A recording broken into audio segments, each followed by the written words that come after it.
Good morning, team. I hope everybody's doing well.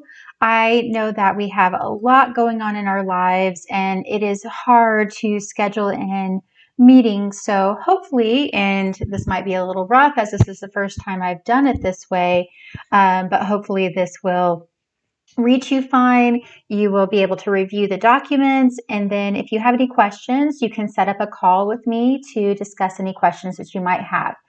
Just as a reminder, this is a mandatory meeting. These materials to review are mandatory. This is for your protection and your client's protection. Things are getting super hairy out there in the world, and we at Milk and Honey staff are trying our best to increase our disclosure procedures as well as protect our agents. And so we just want to put this out there. Also, if you will reach out to me regarding getting your keys for the new office and scheduling a tour of that new office, or you can come and go as you like, that would be great. Just send me a text or shoot me an email, and we will arrange getting those keys to you. And again, that is just a benefit for our agents. There is no cost to that office.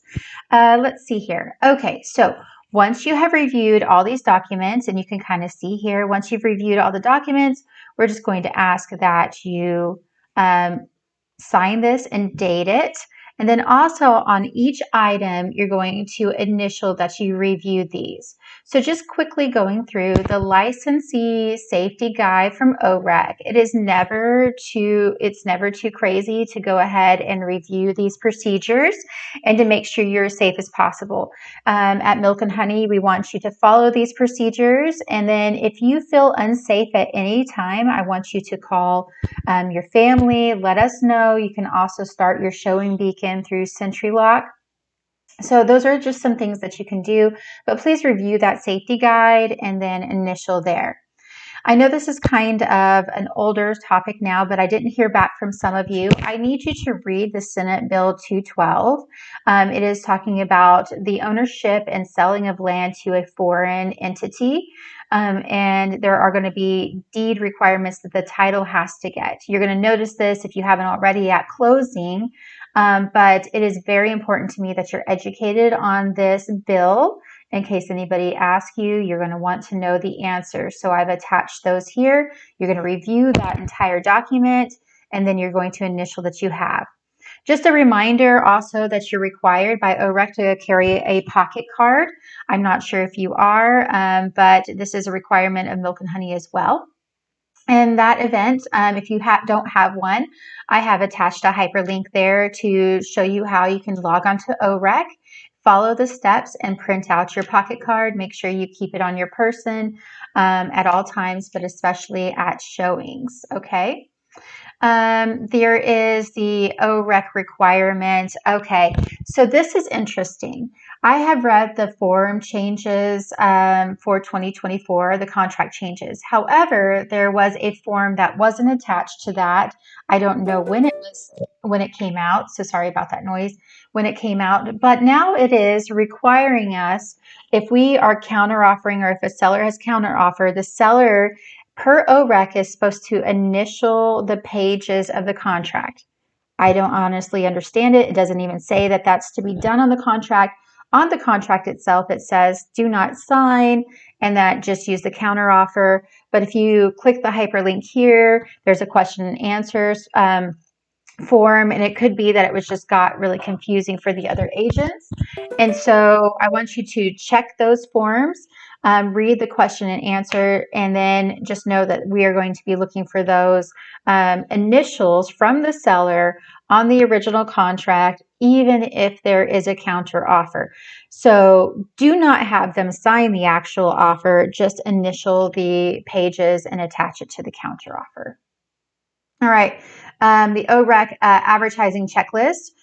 We have sent this to everybody to review when you were onboarding, but I would like you to review it again. There's a hyperlink here, and then initial that you have reviewed it. It is a one-page document, super easy, but as real estate becomes harder. You're going to see other people turning other agents in and doing what they can to rid their competition. So we want to make sure that we are fully compliant. On that note as well, we want you to go through and check your social media to make sure that you have updated the office address, that you have nothing that looks crazy on there. We will also be checking, but don't forget that it is also part of your job. Just one sec. It's also part of your job to make sure or ensure that you are compliant on those platforms. Okay, so let's see here. OREC checklist. We are now attaching the updated OREC transaction checklist. This is a must that we have to have. Now, this is not the catch-all. This is not the end-all to what we require. Milk and Honey also has documents to include in this transaction checklist, but this checklist here, and there's a hyperlink, is the minimum. That is the bare minimum contract forms that are required. So please review that and then initial there. Okay, so on every transaction, I have added on the checklist that there's a licensee disclosure. This is a reminder to think about, take a pause and think about anything that you might disclose. Anything from you notice a pipe dripping to you think that there might be a lien on the property, to there's an issue that you found out with the foundation. Anything that could be a concern in the future, I want you to put it there in the licensee disclosure, disclose it, send it over for signatures. Now, if there isn't anything to disclose, you're going to write in the comments on the right, nothing to disclose, and then you are going to mark it or ask for an exemption. Also familiarize yourself with a familial interest form that is now on the checklist, and I'll go over that briefly in our next video. And then there's the wire fraud advisory. So make sure that you're checking those out. I have changed the curated brokerment checklist. It used to be that only the asterisk items were going to be required, but now all these items are going to be required, and I'm going to show you in my next video, so it doesn't get too long, what items or this procedure, if you don't have it, on what it would look like, the procedure there, and leaving a comment and asking for an exemption. And then, of course, on any TRRs that are not land or lease, if there are no repairs, I want you to put in there no repairs and have everybody sign that document. That is going to be required. There is a new form. It's a buyer verification form and a closing release. These are for your protection specifically, and to notify your clients that they have a obligation to perform due diligence as well. That cannot fall all on our agents. So it is imperative that you get these documents signed. They are in your checklist. Now, if the buyers do not want to sign a closing release before the walkthrough, that is fine. I recommend that you have this sent to the title company and put in the packet in the beginning.